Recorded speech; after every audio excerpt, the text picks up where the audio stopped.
Hello, students. Today we are solving inequalities, and when I have you pause in a moment here, you're going to want to copy down the standard and everything you see on the page. So welcome, and if you don't mind, pause and copy what you see. Okay, welcome back. So our essential question is, how do we solve inequalities and graph their solutions on a number line? So what we're learning here in today's lesson is how to use those same skills we just learned on equations, just on inequalities. So our next couple slides are actually going to focus on the properties. And remember, these equality properties focus on that underlying math skill of being fair. Whatever we do to the left side, we have to do to the right side as well. Jumping ahead there, can't spell correctly today. So be fair. So I'm going to show the addition and subtraction property of inequalities first. It's the same as equations. We draw a vertical line on our inequality symbol.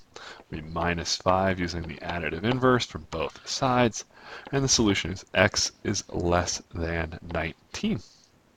And just like we learned in a previous lesson here, we have to graph that solution on a number line. We have an open circle. I like to test whether things are true or false. Is 20 less than 19? It's not.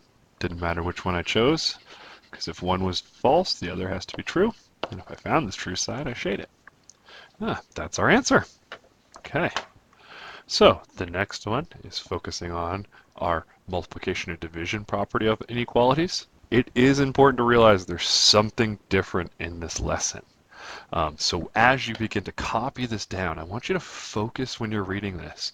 What's the difference here that's not occurring in equations, but has to happen during inequalities? So go ahead and pause and focus on that when you're writing this down. What's the difference here than an equation problem? Go ahead and pause. Okay, welcome back, and I'm having some trouble with my smartboard, so I'm going to kick this one slide forward. I know you haven't copied that over down yet. That's fine. I'm going to slide this down. You may have not been able to copy that last little portion down, so scribble that in if you can. So the multiplication and division property of inequalities. If the coefficient is positive, it is no different whatsoever than what we've already learned. So we draw a vertical line on our inequality symbol. We're going to use our multiplicative inverse of 1/5. And that reduces on that left side there down to 9. So our solution is 9 is less than or equal to x. And we could graph that solution as well. 9, 10, 8. See, you're going to get a lot of practice with graphing inequalities. And I'm going to put an 8 in there. Is 9 less than or equal to 8? Turns out that's false. Closed circle and shade that side. Again, don't get tricked on shading based on that arrow's direction. It's based on the true side. All right, so now, negative property of equality. If our coefficient, that number performing the multiplication or the division, is a negative, we have to switch the direction of the inequality symbol. So if it's greater than, it would have to be switched to less than. If it was less than, it would be switched to greater than. And I'm going to model how this happens. So we draw our vertical line. And what this means is we flip it not on every negative number. The mistake here is some students start trying to do this every time a negative shows up.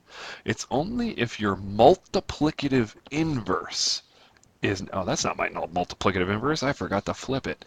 It's only if your multiplicative inverse is negative. And I sometimes circle it so my brain sees that I did it. Okay, so since we had a negative multiplicative inverse, we have to switch this inequality symbol from a greater than or equal to a less than or equal to. The negative and negative makes this side a, negative and a positive makes that a negative, and 6 times 120 is, or 20 is negative 120, and this right side, those reduce down, a negative negative is a positive, 6 over 6 is 1, and we get the y. But when we have a negative multiplicative inverse, we're going to have to switch the direction, reverse that direction of the inequality symbol. And again, if we're graphing that,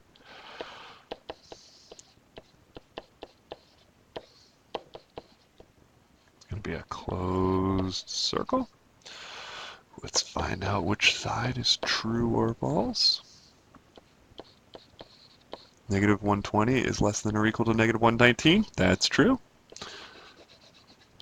And it doesn't matter which number I pick on the left or the right. Just choose one and find out whether it's true or false. Okay, so our solution is this graph and this final line here. So we have something different here. When it's a negative multiplicative inverse, we're going to have to switch that inequality symbol. So turns out when we're solving inequalities, it's the same steps. I should pause here because you have not copied this down. I'm going to get one more slide forward so you can copy both of them down. So pause here for me and copy these examples and steps down.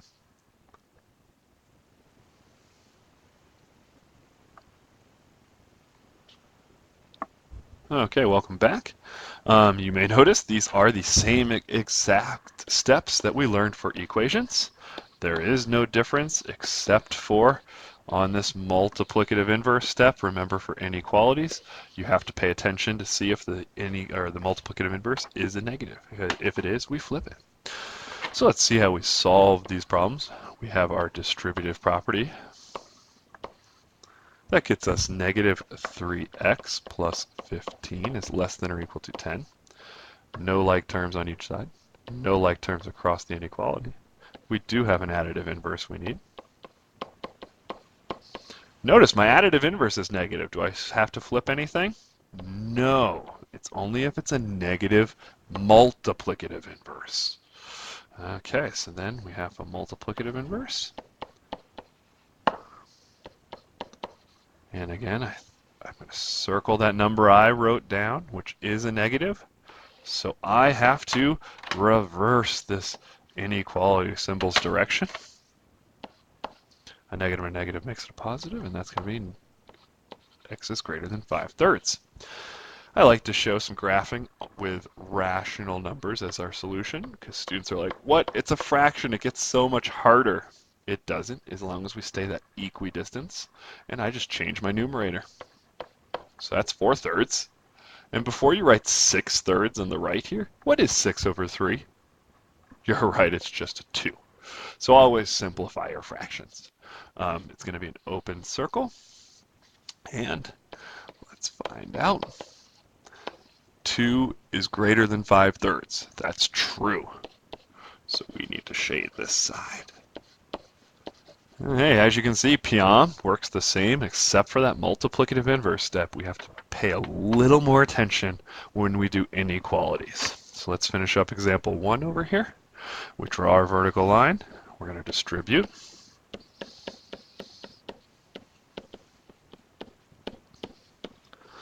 Like terms.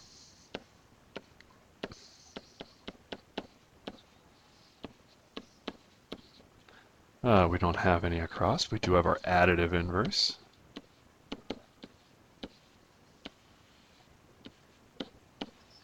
And our multiplicative inverse. Is our multiplicative inverse positive? It is. So nothing has to be switched.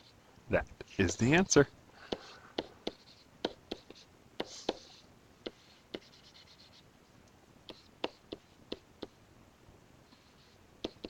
That's the true side over here.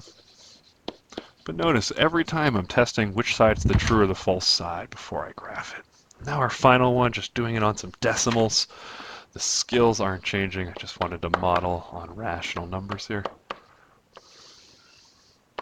I skipped ahead here. We didn't have that. No distributive, no like terms, but we did have an additive inverse. We will have a multiplicative, I believe. Okay. We do have a multiplicative inverse. Divide by 2.2. We are going to have to do some long division here.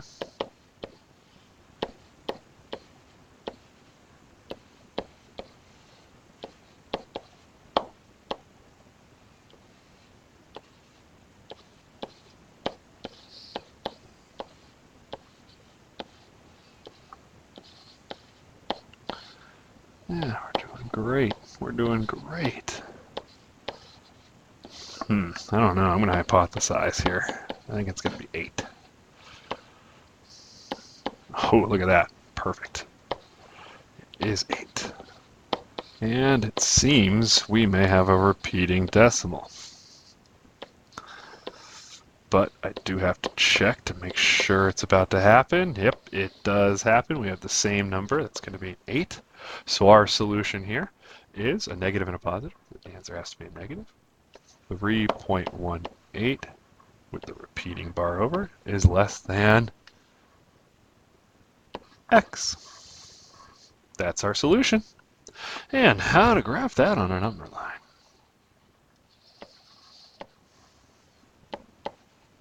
We put the number in the middle. Then on the right side, I'm just going to use some numbers that are larger.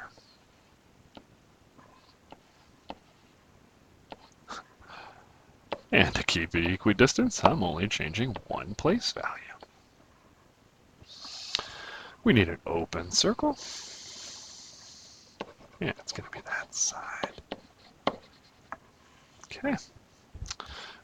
If you have any questions, students, please write them down in the questions area and ask them in class. I love to answer your questions. It does deepen the learning and it does help you along the way.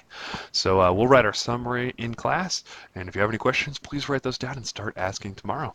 Thanks, students, for your time.